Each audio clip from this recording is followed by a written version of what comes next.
of the blue zones and the investment.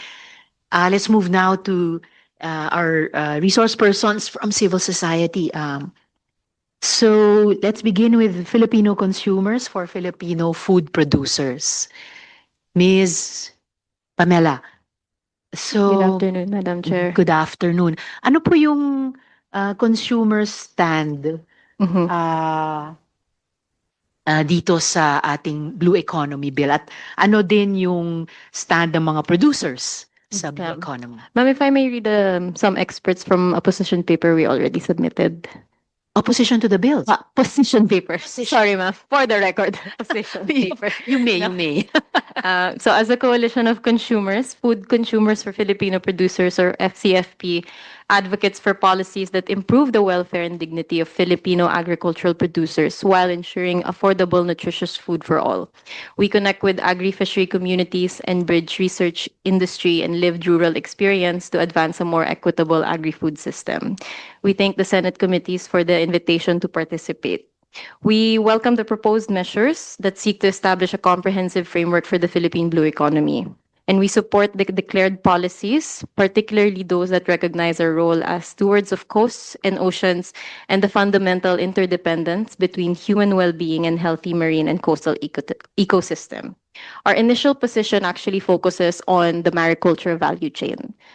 So we believe that mariculture deserves particular attention within the blue economy framework because of its potential contribution to food security, nutrition, sustainable livelihoods, and the recovery of our marine ecosystems. We are aware that aquaculture is defined in the versions of the bill and mariculture is merely mentioned. So the difference of mariculture from aquaculture is mariculture is subsumed under aquaculture. And in Philippine fisheries, actually, in terms of volume, aquaculture or fish farming produces more than half of fisheries, which makes it not more important, but it makes it a significant subsector for Philippine food security. But within aquaculture, 93% po nun, freshwater and inland yung pinag-uusapan natin kanina. Ito po yung nakikita nating fish pens, fish cages within freshwater, fresh bodies of water. There is a need to focus on boosting mariculture specifically. There's an immense underutilization of mariculture relative to its spatial footprint in Philippine waters. Mariculture production at its current rate is only at 7%.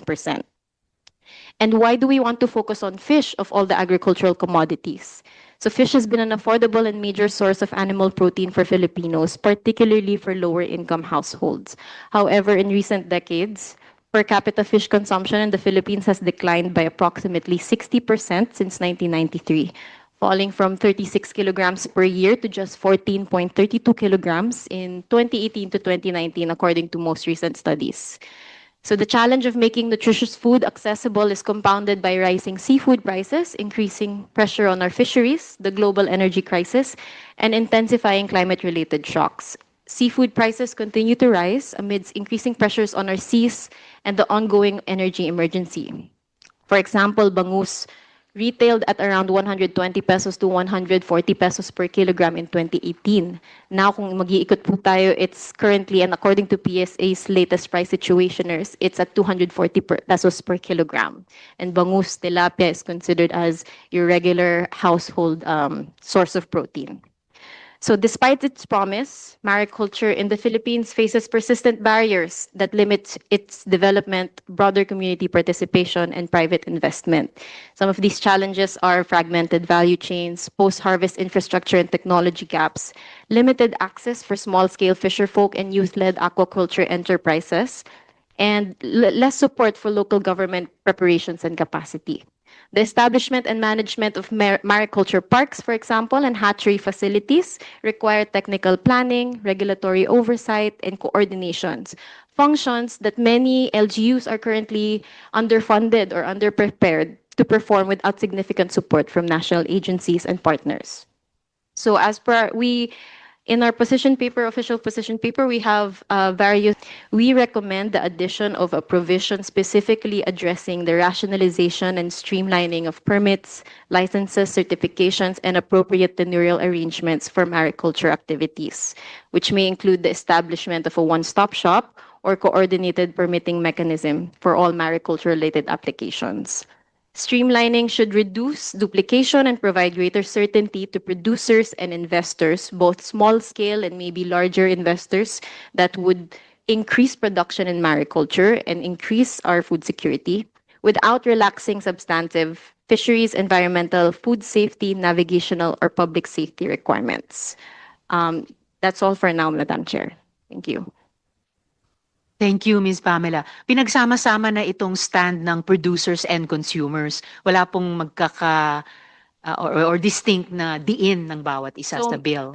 So we're food consumers po. So in the value chain kasi sino ba naman kami to speak on behalf of all farmers and fisher folk, but in the value chain, who do we try to advocate for? We try to advocate for an equitable consumer and producer perspective. Thank you, Madam Chair.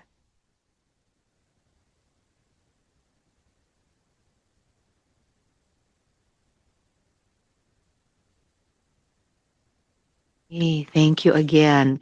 Now let's hear from NGOs for Fisheries Reform. Nandito ba sila? Comsec? Wala. All right. Who are the other civil society organizations here who would like to speak? So I'll hear from Mr. De Angelo of Green Convergence, and then we'll move to Attorney Isabel for UPI-MLOS. So yes, the Green Convergence's views on the Blue Economy Bill, please. Good afternoon, Madam Chair, and thank you. First of all, in behalf of Green Convergence, we would like to thank the Senate Committee and the senators who endorsed the bill on Blue Economy.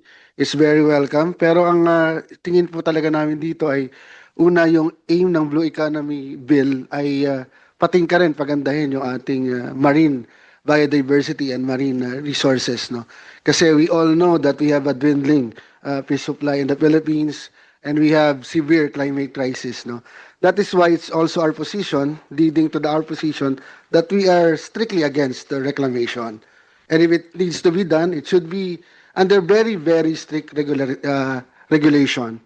Unang-una pa, we believe that the current reclamation in Manila Bay is against the mandamus ruling of the Supreme Court. It's a violation of the mandamus ruling because it's very specific po sa ruling that the Supreme Court issued a mandamus on 13 government agencies to clean up, rehabilitate, and preserve Manila Bay to a Class SB water quality, level fit for swimming and contact recreation. And reclamation is not part of that ruling. Also, since it's titled Blue Economy, napakaliwanag naman na karagatan ito.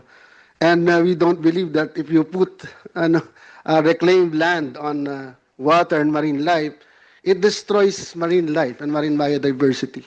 So, in some way, it's contrary to the aim of the bill, no? So, unless kailangan talaga, siguro okay lang, pero under very, very strict regulation. Also, in behalf of, I'm also part of Bulacan Coastal Watch. I'm from Plaridel, Bulacan, citing the New Manila International Airport. It is clearly the cause of severe flooding in Bulacan. Sobra-sobra yung paglubog. Yung mga ibang lugar ay 10 beses nang tinaas ng tubig. And we have recently found out, directly from the information of the provincial government itself, that there was no public consultation whatsoever in putting the New Manila International Airport. There were warnings from environmental experts that there is a land subsidence in the area na paglalagyan ng airport, but still the project continues. 6 na river system ang nabarahan ng New Manila International Airport at Catch Basin po yung lugar na yon. So yun po yung unang tungkol sa reclamation. In regards po sa Blue Economy Bill, some of the suggestions, unang-una po ay yung gaya ng nasabi ng kasama natin kanina, yung pag-define sa municipal water, because I believe that we should restore the 15-kilometer municipal waters to the local fisher folks na naalis sa kanila. Kasi kung gusto nating umunlad ang ekonomiya, ay siguro dapat din nating unahin ang ating mga local fisher folks. No? Protektahan sila at pangalagaan kasi they're very important to that. Pangalawa, I've seen that there is no citizen participation or inclusion in the council. Baka pwede na may citizen participation ang CSOs. Kasi if this is for the people, then I believe it's very important that there is a representation dun sa council. We also suggest that the framework on blue economy should be based on ecological sustainable development, citing the capacity of our marine life. So hindi lamang sana sustainable development, kundi ecological, no, sustainable development. Kasi we're facing a very severe climate crisis that we should all consider when it comes to, economic development. So yun lang po. Maraming salamat, Madam Chair. Thank you. Maraming salamat din, Mr. D'Angelo. So let's hear now from Attorney Isabel of UP. IMLOS stands for Institute for Maritime Affairs and Law of the Sea. Madam Yeah. Chair, I apologize for the confusion. While I'm from IMLOS, I'm here in my capacity as a representative for the Waypoints Project po, which is Points Project. yes po, it is a civil maritime security initiative working on key challenges in the maritime sector. Please proceed, Attorney Isabel. Thank you, Madam Chair. So the Waypoints Project supports the Blue Economy Bill, particularly House Bill number 6762 in principle. So we would like to say that we highly recommend the adoption, or at the very least, the consideration of House Bill 6762, since it incorporates several provisions that are not, since it includes several provisions which are not found in the filed Senate bills.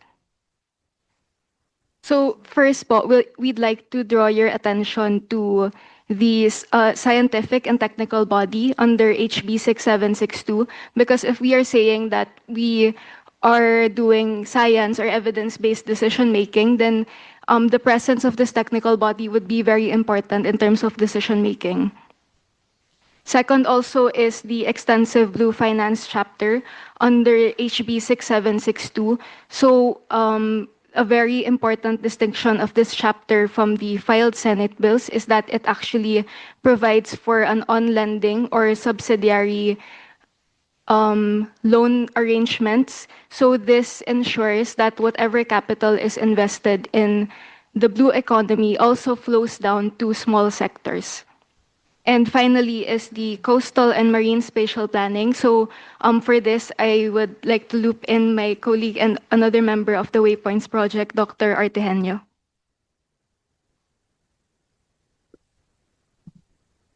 Thank you, Attorney Isabel. Before I recognize Dr. Atrihenio, so syempre alam nyo naman yung legislative process. Once makabuo kami ng committee report, we hope to go into BICAM with our counterparts in the House. So sa ngayon wala kayong comments dun sa Senate bills except to say na in a way mas ipattern namin yung bills namin dun sa House Bill 6762, especially on these provisions that you highlighted. All right. Salamat, Attorney Isabel. Dr. Atrihenio. Thank you very much, Madam Chair. I'm here also to represent Waypoints Project and as well as my institution, UPMSI. But I will talk about more on MSP. This was mentioned a while ago, and I'm also, incidentally, I'm also part of the one that craft the Blue Economy Framework roadmap, as well as the MSP framework. MSP is Marine Spatial Planning. Marine Spatial Planning framework through the help of the World Bank Fish Corps project with BFAR. The other one is through the help of the roadmap is through the help of UK coasts. So funding from the UK coast. Okay, for us for the MSP importance of MSP, I guess I'll be talking to the choir for this one. The purpose of MSP, I actually prepared a record lang, presentation, Doctor. but it's not flash on the screen. I'll just read from my presentation. Sustainable development ensures that environmental, social, and economic objectives are met without compromising marine ecosystems. Conflict resolution helps in addressing competing demands from different sectors like fishing, like here the PESA and the PRA, and as well as biodiversity conservation concerns. But marine special planning requires data. So this is where actually science comes in. So it involves data collection and analysis and assessing marine resources and ecosystem health, and also stakeholder engagement. So involving communities, industries, and government in the planning process. And the benefits of marine spatial planning is that it is enhanced resource management, optimizes the use of marine resources, ecosystem protection, safeguards critical habitats and biodiversity, and increased efficiency, reduces regulatory barriers and conflicts among stakeholders.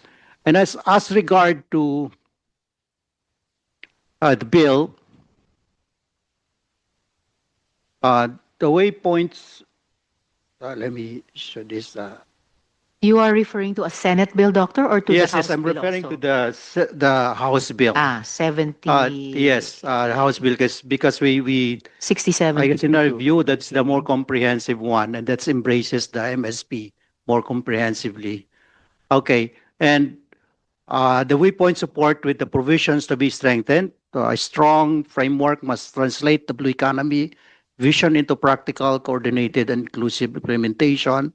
One is to strengthen the governance, clarify institutional roles, mandates, and coordination, so the frameworks complements existing government responsibilities, ensure also participation, provide meaningful roles for communities, indigenous peoples, civil society, and other stakeholders in decisions and benefit sharing, expand the opportunities, use blue finance, education, capacity development, and stronger value chains to make benefits more accessible and equitable, safeguard the future, sustainably harness marine potential, strengthen coastal livelihoods, protect marine ecosystems, and advance the long-term interests of the Philippines as a maritime and archipelagic nation. The waypoints position, the provision of House Bill 67662, particularly Section 15, which pertains to coastal and marine spatial planning, or CMSP. So waypoints supports CMSP as a core mechanism of the Philippine Blue Economy Framework. CMSP provides a holistic and integrative framework to coordinate marine-related sectors and harmonize competing uses.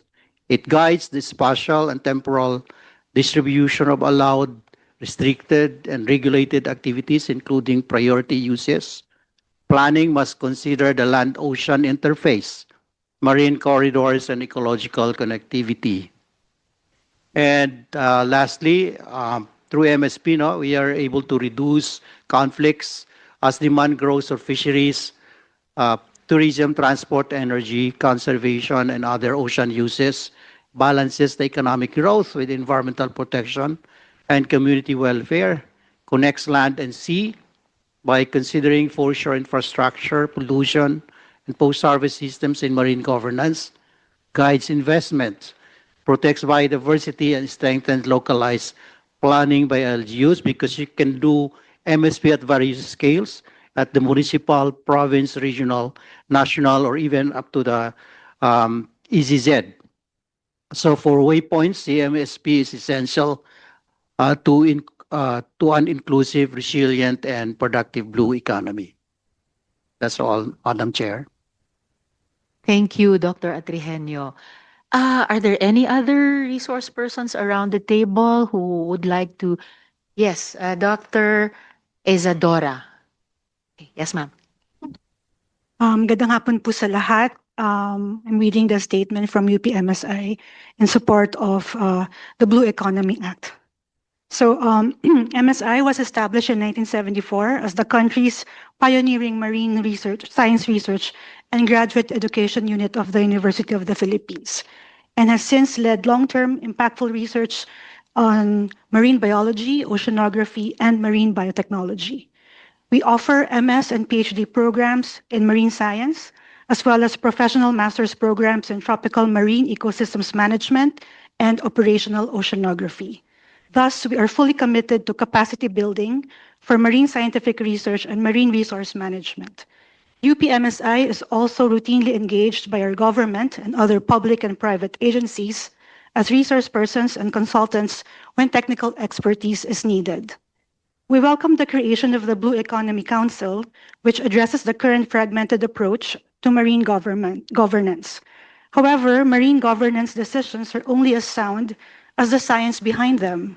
Therefore, we fully support the creation of a panel of scientific and technical experts under the Blue Economy Council. So siya po yung nasa House Bill version na hindi po namin nakita sa mga Senate bills na nabigay.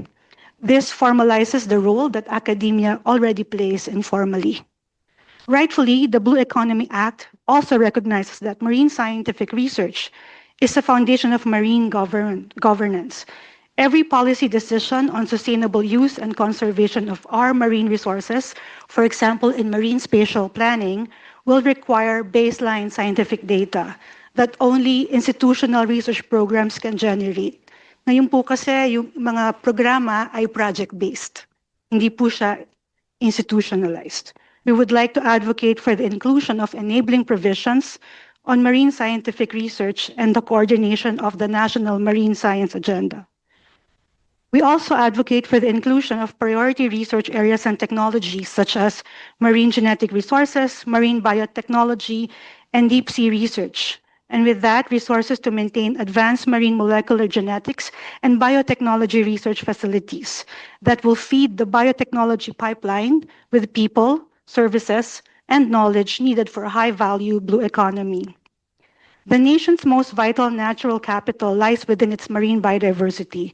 Prioritizing investments in the research and development of marine genetic resources presents a strategic opening to secure both immediate and enduring advantage for inclusive, sustainable economic growth.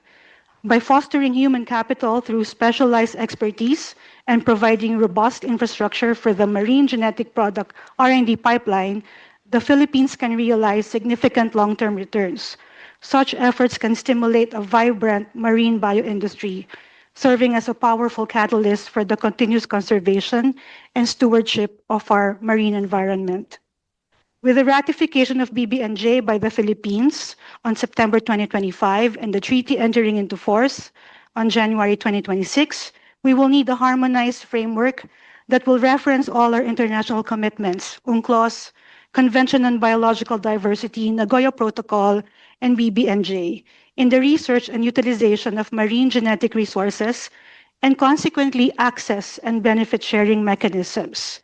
So with this po, sana may streamlining ng mga permitting processes para enable yung ating research programs. The country has expertise that needs to grow and will require support to improve infrastructure, which can serve as training grounds to accelerate capacity development. Two paragraphs. House Bill 6762 also contains a section on blue carbon, which we hope that the Senate will also consider. Our country holds some of the region's largest mangrove and seagrass stocks, and a national framework for quantification and certification and financing will be important in carbon trading and payment schemes for ecosystem services. This effort also aligns with the proposed Greenbelt Act, Coastal Greenbelt Act, and may actually help finance the corresponding activities thereof. So in closing, UPMSI reiterates its support for the Blue Economy Act and reaffirms our commitment to provide expertise to our government and its efforts. Thank you. Thank you to Dr. Isadora. Okay. Yes, Mr. Scanlini. Yes. Scanlin, I'm sorry. Scanlin Thank you, of Madam the Joint Chair. Foreign Chambers. Please. Yes, I'm the new project director of the Joint Foreign Chambers advocacy arm, the Arancata Philippines project. We'd just like to note our general support of the bill and note that we have supported this legislation in earlier Congresses as well. We will submit our position paper after the hearing, possible, but we are always happy to work with the committee and the senators in making this advocacy possible. Thank you very much. Thank you very much also, Mr. Scanlin. Yes, sir. From the Board of Investments. Okay. Mr. Francis Peñaflor, Madam Chair. Mr. Peñaflor. Yes, sir. Okay, Madam Chair, we haven't gotten through all of the Senate bills on blue economy. It was just submitted to our office last night, but we were able to submit a comprehensive position on the consolidated bill at the House. So I quickly I browsed through the version of Sen Kiko Pangilinan, and I noticed that there's a provision under the HB 6762 on the incentives. Of course, we are for having an enabling environment for blue economy activities or investments to thrive, and one of the tools for us to make that happen is to actually have a performance-based, time-bound, and transparent and incentives regime for blue economy investments. We will submit our position paper, but early this on, we wish to encourage the committee to look into the version of the HB 6762 on incentives. It mentions there the role of the council to submit to the Board of Investments recommended list of strategic blue economy areas which we may consider in the strategic investment priority plan. And that is very important because only if an activity or investment project is listed in the SIPP can they get tax and non-fiscal incentives from the government. Actually relates to the manifestation of Sir Ludwig here from PEZA that even if we establish all these blue eco zones, all the locators to locate inside will actually get the incentives only if it's in the SIPP. So that's all, Madam Chair. Oh, that's all, but that's important. Salamat, Mr. Peñaflor. Kasi gusto talaga natin, parang somebody said earlier, ayaw natin ng geographic, ba yun, labeling lang, something like that. So, we don't want to do anything that's just tokenistic. Gusto nating ma-mainstream talaga ang mga usaping blue economy. So, salamat dun sa paalala na ipasok din siya or ikilalanin kung nasa loob na rin siya ng SIPP at i-surface siya, i-articulate explicitly na blue economy ito. Thank you for that. Yes, Dr. Trihenio. Yes, in addition to the presentation of University of the Philippines Marine Science Institute, I would like just also to mention that the UP system has just opened the 9th campus, and we call it what do you call it? UP Archipelagic and Ocean Virtual University, and this will be OpenU? and this it's similar to an OpenU, but it's more of an archipelagic thinking. So we'll be helping in manpower development in support of the blue economy. Po nakalocate itong 9th campus? Pinag-uusapan pa po kung Virtual saan, talaga. kung saan, but now it's in Diliman. So because this one is virtual, but eventually it has to have a base. I guess sila kayong lead, no? Ngayon, Dr. Tony Batong Bakal. That's great news. Salamat for sharing it with us, Dr. Adriano. Nandito na ba yung, sorry, who wanted to speak? Attorney. Madam Chair, I would just like to manifest that there are DILG memorandum circulars issued by the department which will have or which will interplay with the current draft bill. We just would like to note those circulars in order for it to be supplementary to the bill or some suggestions to any further amendments to the current bill. First is the Memo Circular 2018-59. It establishes the local government-centered approach on the regulation and monitoring of fishery activities in the municipality.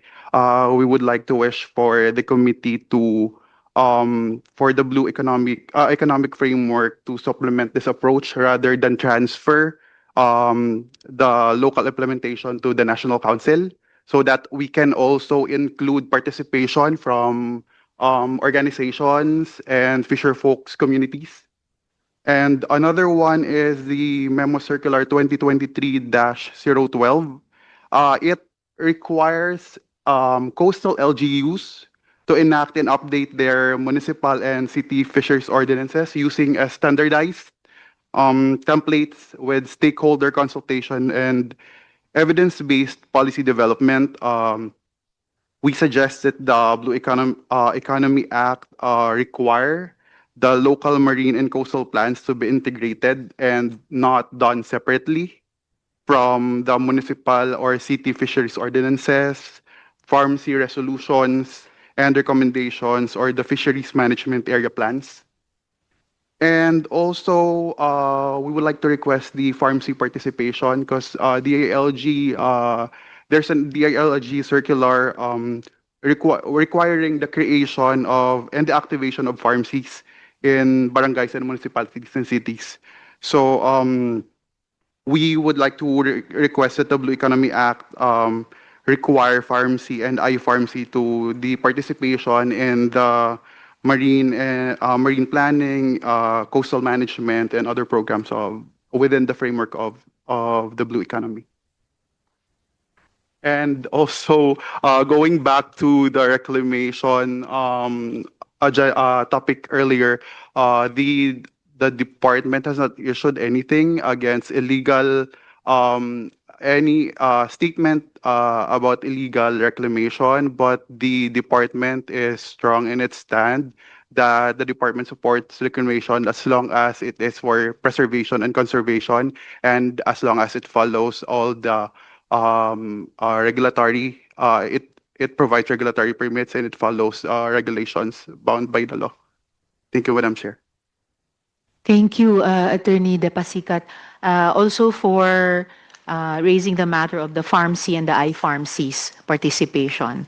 Isama na rin siguro natin yung mga bantay dagat. No? So lahat ng mga people's organizations na organisado para alagaan yung ating mga katubigan. Nandito na kaya just to be sure they haven't arrived later and we will miss them, andito na po ba ang Climate Change Commission, ang ULAP? Yes. Hindi na. Hindi na makontak. All right. And then NGOs for Fisheries Reform. Okay. So kung wala, we actually have 15 minutes left, or we can, by some miracle in the life of the Senate, end early. So maraming salamat sa. Oh wait, now I know what we can use the last 15 minutes for. This morning we missed the participation of DTI. Tama ba? Nandito na sila, Comsec? Wala pa rin. I'm so sorry. Matutuwa na sana ako. Okay. Did I?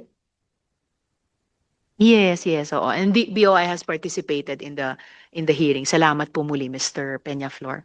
Okay, well, Madam Chair. yes, Attorney Literal. Ma'am, na ano rin po dun sa House Bill, much of the members of the council are in fact mga proponents po ng mga hard infrastructure like DPWH, DOTR. So, doon sa version ma'am ng House, we're part of the resource agencies. But in the Senate version, ma'am, kasi hindi na-mention, para lang ma'am makatulong kami doon sa we're requesting that we be included in the section ng mga resource agencies po, Madam Chair. Salamat po, Attorney Literal. I can assure you already na maisasama nga ang PRA because ngayon pa lang, the committee has already been working on proposed language in the blue economy law pertaining to reclamation. So for the consideration of the stakeholders in the technical working group. So yun po. Thank you, Madam Chair. Thank you, Attorney Literal. So muli maraming salamat sa bawat okay, great. 10 minutes. So three people. Mr. Avelino, Yes. and then Mr. D'Angelo and Attorney Isabel. All right. Thank you, Madam Chair. Just briefly lang po, for the use of the term integrated management and integrated marine and coastal area management, we would like to note that there's already there's already a use of the term integrated coastal management, which was adopted through EO 533. And this has been promulgated actually with Department of Housing, the SUD, as well as the ILG, in terms of mainstreaming integrated coastal management to the comprehensive land use plans. So just a precaution on introducing new terminologies within the bill, sir, Madam Chair. And then on the other note, Madam Chair, in terms of the alignment of the bill with international commitments, such as what was mentioned by the UPMSI earlier, especially on the biodiversity beyond national jurisdiction as well, and its pillars, particularly on area-based management tools and marine genetic resources, we should be able to look into that closely as well, incorporate in the provisions of the Blue Economy bills, Madam Chair, as well as, of course, our targets on the Convention on Biological Diversity. Thank you, Madam Chair. Thank you so much, Mr. Avellino. By all means, gawin nating pinaka up-to-date, no, and profiting from all the state of the thinking of human civilization about this. Hindi lang dito sa Pilipinas, sa buong mundo, sa buong planeta. Sir D'Angelo. Thank you, Madam Chair. I would like to take this opportunity because my colleagues and people of Bulacan sent me, especially Bulacan Coastal Watch, we are requesting if the Honorable Senator on the appropriate committee could possibly conduct a hearing in aid of legislation as regards to the NMIA project and the flooding in Bulacan. So thank you very much, Madam Chair. Thank you very much too, Mr. D'Angelo. And Attorney Isabel, last but not the least. My apologies, Madam Chair, and to the rest of the people in the room.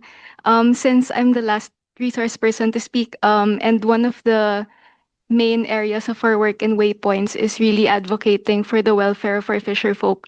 So perhaps I can just take this opportunity to say that I hope we don't forget the fisher folk. And a while ago, I mentioned the Blue Finance Program, but I was not able to go into the other provisions.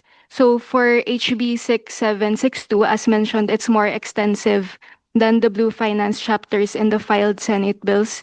So as I mentioned a while ago, there's the on-lending and subsidiary loan arrangements that allow capital to flow to small enterprises, including small-scale fisher folk. But also it also encourages flexible concessional loan terms that take into account the realities and risks unique to small enterprises. And also there's a provision there that complements these financial mechanisms because it loops in, for example, DTI, BFAR, and TESDA to make sure that small enterprises are able to receive and utilize funding effectively. That's all, Madam Chair. Again, that's all, but that's also very important kasi, di ba kanina pinag-usapan natin yung economic aspect of blue zones and investment. And so pinag-usapan natin doon hindi lang yung mga large, pati yung mga micro, small, and medium scale. At gaya ng sinabi ng FCFP kanina, si Ms. Pamela, na who are we to speak for the food producers, most of us who are food consumers. Also, we cannot speak about the blue economy na hindi rin pinag-uusapan at isinasama sa usapan. Kaya yung mga farmsy, mga iFarmsy, mga bantay dagat, yung mga maliliit na mangingisda at maliit na nagpapatakbo ng ating blue economy, coastal at saka inland. So, paalala lang sa mga resource persons na gusto pang magbigay ng insights, and I know there's a world of insights around the table. Magkakaroon po tayo ng technical working group to further enrich the bills. So sa ngayon, muli maraming salamat sa bawat isa sa pagdalo on a rainy day. Kung hindi man bagyo, habagat day, the committee took note of all your inputs on the blue economy, lalo na yung mga panukalan, yung mga amyenda. The committee will study them and incorporate as many as it can in the Senate committee report.